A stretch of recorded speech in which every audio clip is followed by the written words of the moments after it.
বলেন ভাই, ভাই কষ্ট হইতেছে আপনাদের? সরি। আচ্ছা ধন্যবাদ। আমি দেরি করে আসছি। অলোক ভাই আমাকে বলছিল ভাই আপনি আমাদেরকে দায়িকে নাই কেন। কথা হচ্ছে যে একটা ইউনিট এই অলোক ভাই হাতিঝিল এলাকায় থাকে, ওনার কিন্তু দায়িত্ব আছে এই কার্যালয়ে এসে বসে থেকে কত সবার খোঁজ খবর নেওয়া, ঠিক কিনা? আমরা তো তার কাছে আশা করতে পারি যে ভাই আমরা থাকি আর না থাকি কার্যালয়ে আপনি এসে বসবেন, ঠিক কিনা?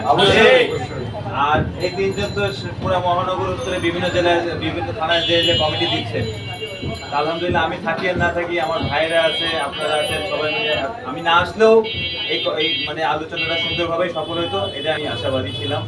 আমি একটু ব্যক্তিগত কাজে দূরে ছিলাম। আর এখানে যে আপনি ব্যক্তিকে নিজেকে ভালোবাসবেন না কোনো ব্যক্তিকে ভালোবাসবেন এই একটা কথা আসছে না, এখানে যারা আছে ওনারাও আসলে ওই একজন ব্যক্তিকে ভালোবেসেই কিন্তু আসছে, ঠিক? কিন্তু এটা কথা প্রেক্ষিতে বলা যে আপনারা নিজেদেরকে ভালোবাসতে শিখেন, দলকে ভালোবাসতে শিখেন, আর নিজের বিবেক বোধের জায়গা থেকে দায়িত্ব বোধকে গুরুত্ব দিতে শিখেন। তাহলে আসলে কখন আপনি কাকে ভালোবাসবেন, নিজেকে, বউ বাচ্চাকে না বাবা মাকে, আপনার দায়িত্ববোধের জায়গা থেকেই যখন যেটা প্রয়োজন তখন সেটা চলে আসবে, কখন কোনটাকে ভালোবাসতে হবে।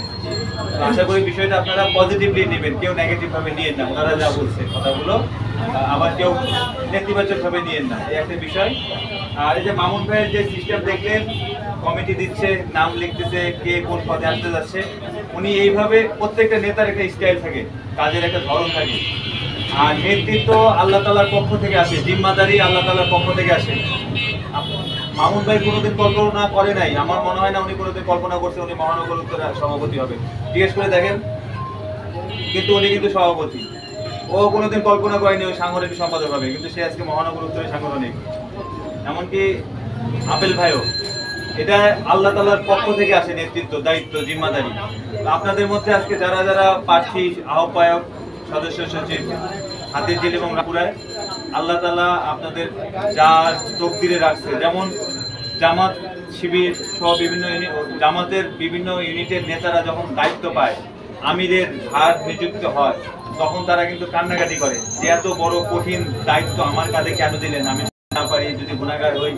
তারা কিন্তু নিতে চায় না, কিন্তু উপর থেকে জোর করে দেওয়া হয়, বাবা তোমাকে আমার পজিটিভ মনে হয়েছে, উপযুক্ত মনে হয়েছে, তারা কিন্তু কান্নাকাটি করে। তো আপনাদের মধ্যে আপনারা অনেকেই আগ্রহী, আল্লাহ তাআলার পক্ষ থেকে যার উপরে এই জিম্মাদারি নিযুক্ত হবে সেই জিম্মাদার হবেন, আহ্বায়ক সভাপতি হবেন।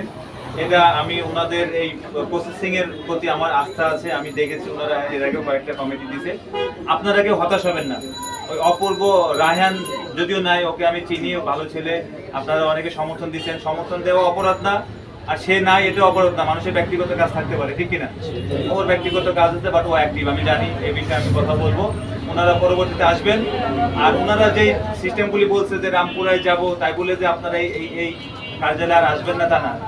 রামপুরাটা ওনাদের যে প্রত্যেকটা নেতার একটা নির্দিষ্ট ধরন থাকে কাজের, ওনার মতো করে ওনাকে কাজ করতে দেন, সহযোগিতা করেন, আপনারা সুন্দর একটি কমিটি পাবেন। ওনারাও যাতে এটা নিয়ে সম্মান বোধ করতে পারে। আমি আর কথা বাড়াবো না, আপনাদের সাথে আমার কথা বলার সুযোগ আগামীতে হবে।